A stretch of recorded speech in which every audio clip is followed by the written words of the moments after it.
Ray Foreman, only on Action 12 News. Emergency responders in Vernon County are running an active shooter drill inside Nevada High School. We'll tell you everything that's involved coming up. A Southeast Kansas hospital will close its doors by the end. What options are available for workers? The Joplin for Humanity celebrates its 100th built home since the May 2011 tornado. You'll hear from the new home coming up on Action 12 News. Now in high definition, you're watching KODE Action 12 News at 6. And thank you for affirming at the Vernon County emergency responders want to make sure they're ready in case someone ever opens fire on a school campus by holding an active shooter drill. Action 12's Ike Jachi spoke with drill organizers in order to understand why it took place without students. Nevada High School was under siege today during an active shooter drill. We've got the Highway Patrol here, we've got the county SWAT team, we've got the city SWAT team. The simulation is meant to improve communication between emergency crews. Drill organizers say the first thing that needs to happen is to locate the target. Your first responders, the deputies on the road, they're going to start heading this way. Police officers, they're going to go inside. Next, Moser says a secondary unit would arrive in order to secure the area for emergency responders. To your paramedics, your firefighters, they're going to need to know that that scene is safe so they can get in and help people as soon as possible. After the threat is neutralized and the wounded are attended to, parents are notified about the status of their children. But in this case, there's no need to call parents. That's because instead of students in this drill, organizers thought it'd be a good idea to use teachers. They're getting a little idea of what the students would go through, but they're going to see as to what their role would be at the same time. And I think that gives them a little more reality as to what the students would go through. It just gives you a little bit of a better sense of, being able to help your students. I'm just thankful that the school is preparing. I hope it never is necessary, but I'm glad we're prepared. In Nevada, Ike Jachi, Action 12 News.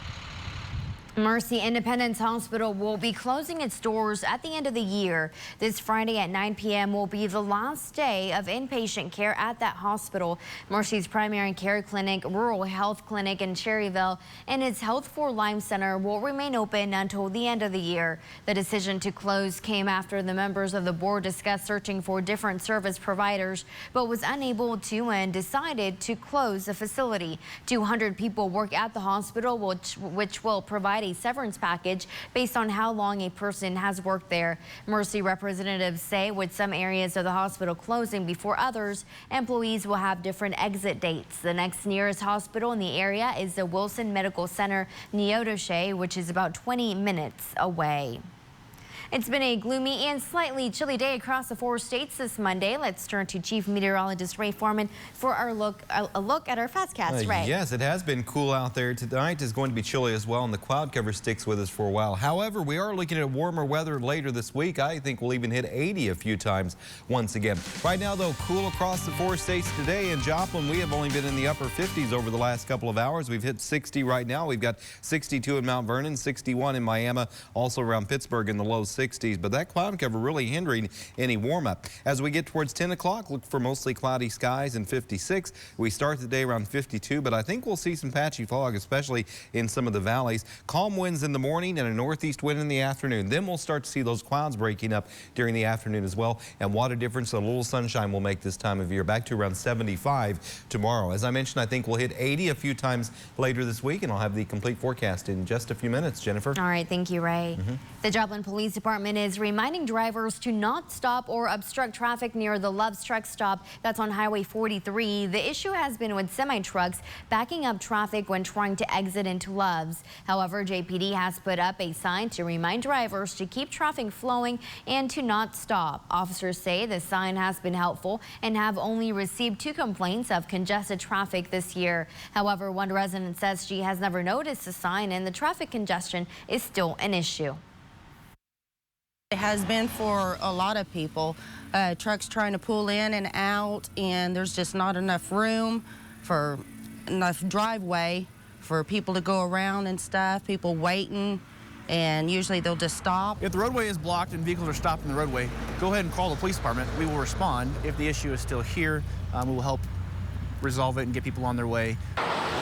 Love's Truck Stop spokesperson Keely Dorian says they have recognized traffic congestion issues on Highway 43. However, Dorian says since they've opened 2 other Love's Truck Stops in the area, the amount of traffic congestion has declined at the Love's exit on 43.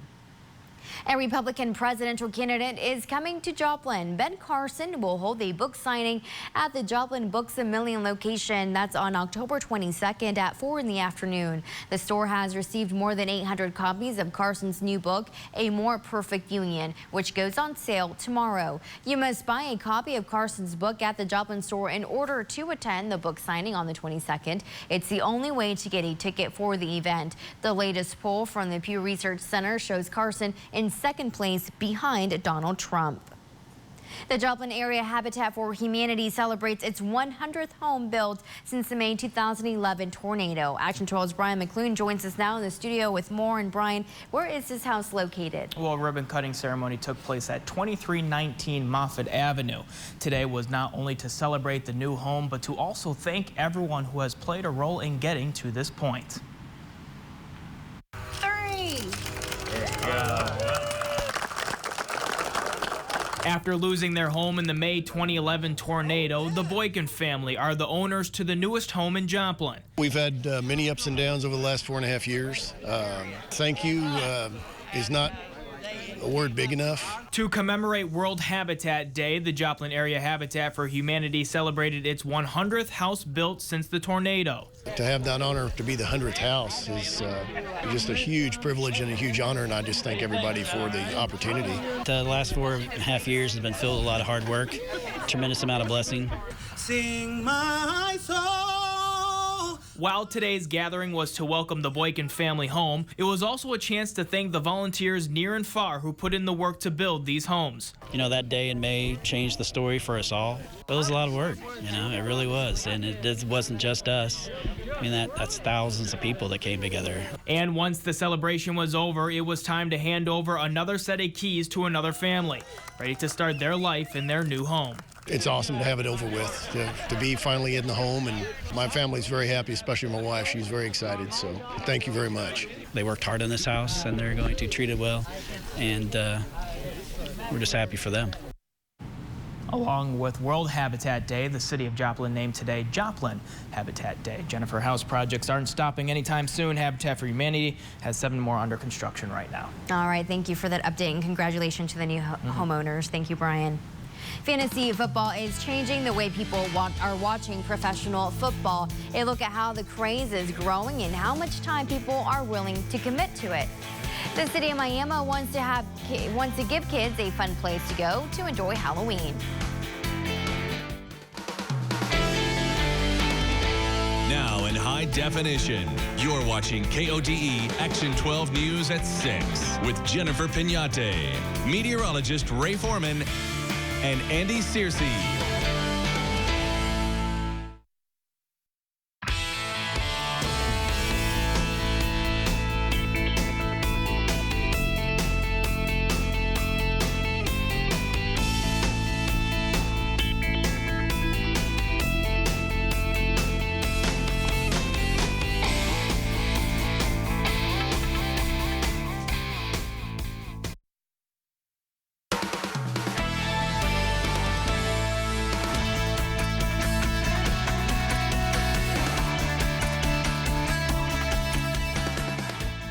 The Carthage Chamber of Commerce wants to help businesses get on Google Maps. Business leaders are encouraged to come out to the Carthage Library tomorrow from 3:30 to 5 p.m. Those who attend need to bring a laptop. Chamber members and the MSSU Small Business and Tech Center will help show how to add a business to the Google directory. The workshop is free, but you'll need to register. Just call 417-358-2373. The Fantasy Sports Trade Association says more than 56 million Americans and Canadians will play fantasy football this year. Justin Ward spoke to people who are juggling multiple leagues, busy careers, and home lives and say it's an investment well worth it. Everyone I know does fantasy. From young professionals to college kids and working moms, there's just something about fantasy football. To me, football's always been addicting. This just makes it even more addicting. According to the Fantasy Sports Trade Association, Americans are spending about $15 billion on fantasy. That breaks down to about $465 per person on league-related materials and costs. And Northwest Arkansans are shelling out their cash, too.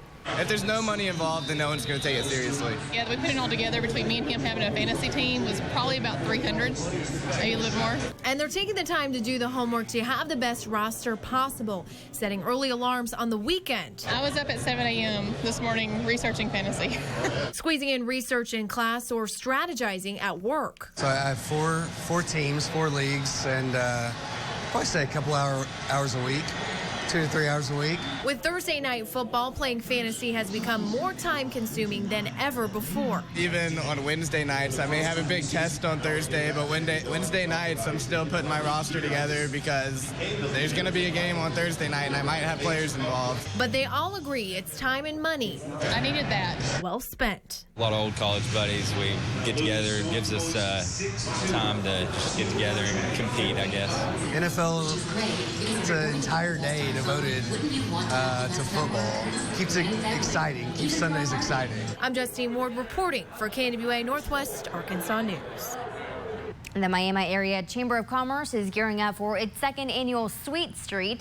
The chamber is asking local organizations and businesses to join in on the fun. The event is being held on October 31st from 5 p.m. until 7:30 in downtown Miami on Main Street. Sweet Street activities include bounce houses, games, music, candy, and a boo-ha-ha parade. Those wanting to donate or volunteer at the Sweet Street event can log on to our website for more information. That's 4stateshomepage.com.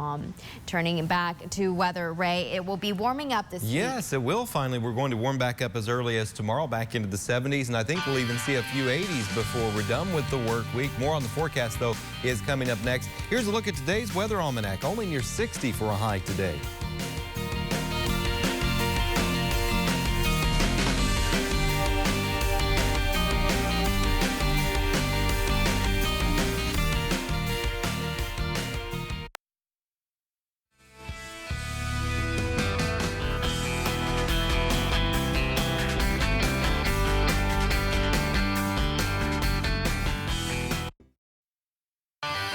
And now, your Storm Tracker forecast with meteorologist Ray Foreman.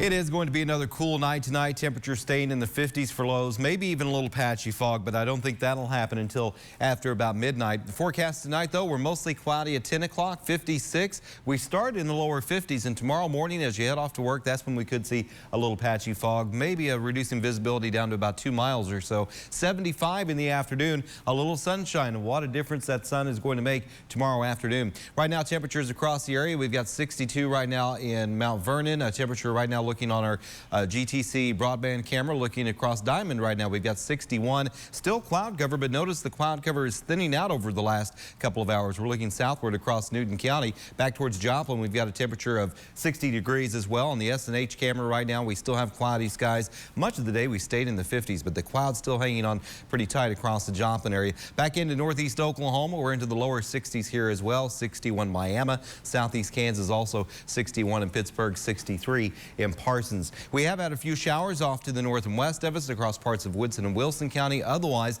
much of the 4 states is dry, but on precision Doppler, you can see some light rainfall happening just to the west of Iola. Most of this is evaporating because it's running into very dry air. We have high pressure to the north that has sent that into place across southeast Kansas. So even though this disturbance is lifting northward, notice how it is just eroding away almost to nothing already. That'll be the case, but I think it is going to give us some cloud cover through the nighttime. We do have another low out to the west of us. This one, there is no real force to push it across the country, so it is stalled out, but eventually that is going to kick out into the plains. Ahead of it, we're going to see warm weather. Eventually, we'll see a little rain as well, but that probably won't be until Thursday.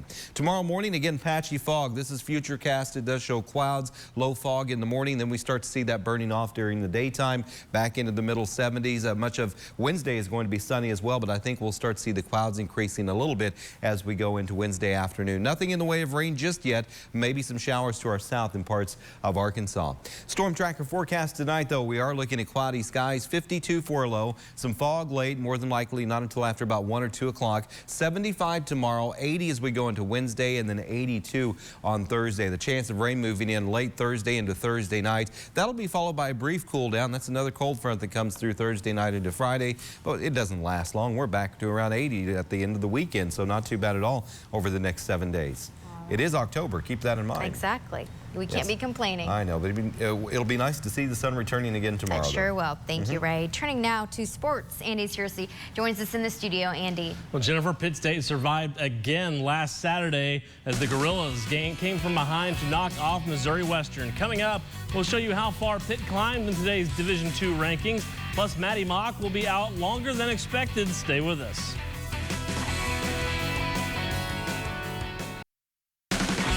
This is Action 12 Sports with Andy Searcy. Well, another double-digit halftime deficit, another come-from-behind win for Pitt State on Saturday. Down 20 at the break to Missouri Western, the Gorillas shut out the Griffins in the second half on their way to a 31-27 win. For that win, Pitt State moved up 2 spots in the newest Division II coaches poll that came out today. The Gorillas now sit 13th.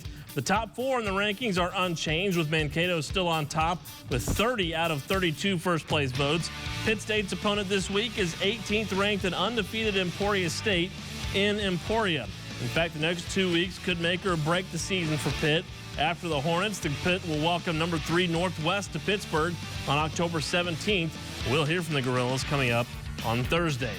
Well, the quarterback controversy continues at Missouri today after freshman Drew Lock led the Tigers to a 24-10 victory over South Carolina on Saturday. Tigers head coach Gary Pinkel announced today that former starting quarterback Maddie Mock is suspended indefinitely now. The Tigers released this week's depth chart today, and for the second game in a row, Mock is not even listed on there.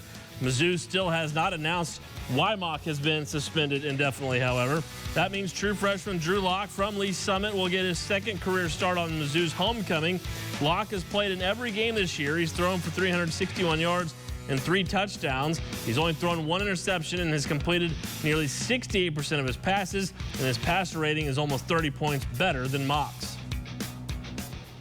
Man sent me a text before the game and a text after the game. First person I heard from. Congrats, bub. Kind of deal like that, but it was good to see. It was good to hear from him. What did you hear when you started? It was huge. It was huge. You know, you always think about playing, and then it finally comes, and you can celebrate that. And now I started and actually won a game. I mean, you can't really put it into words. And I was thinking, you know, I think just a couple months ago, maybe 4 or 5, I was going to my senior prom, maybe. You know, coming in here trying to find first start. You know, to actually finally start here and get that win under my belt feels pretty good. And that's a look at sports. We'll be right back. Tonight's sports brought to you by Joplin's Play It Again Sports, official sponsor of all those who play.